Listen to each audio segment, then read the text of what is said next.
یوں تو امت محمد کے تمام اولیاء اکرام قابل قدر ہیں، مگر ان میں قطب ربانی، غوث سمدانی، محبوب سبحانی، سیدنا غوث اعظم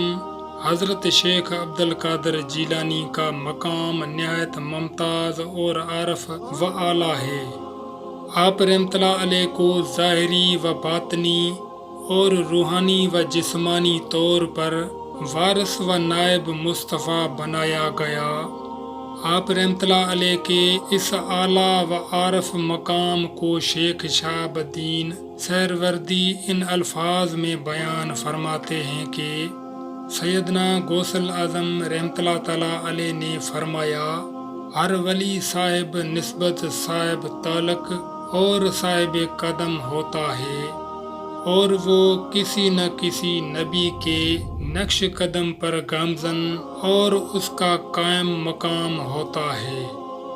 اسی لیے کسی کو ولایت ابراہیمی نصیب ہوتی ہے تو کسی کو ولایت موسوی سے حصہ ملتا ہے،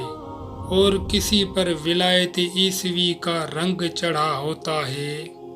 مگر اللہ تعالیٰ نے مجھے یہ اعزاز و شرف بخشا ہے کہ میں مصطفیٰ جان رحمت شمع بزم ہدایت کے نقش قدم پر زیادہ پیما ہوں اور ان کے طریقے پر قائم ہوں، یعنی اللہ تعالیٰ نے مجھے ولایت محمدی عطا فرمائی ہے۔ مصطفیٰ جان رحمت نے جس جگہ سے اپنا قدم اٹھایا، میں نے ٹھیک وہیں اپنا قدم رکھا، بجز قدم نبوت کے نبی کے علاوہ کسی اور کا وہاں گزر نہیں۔ آپ یہ بھی فرمایا کرتے تھے کہ میں اس زمین پر امام الانبیاء کا نائب و جانشین بھی ہوں، اور مصطفیٰ کا وارث و قاسم و امین بھی۔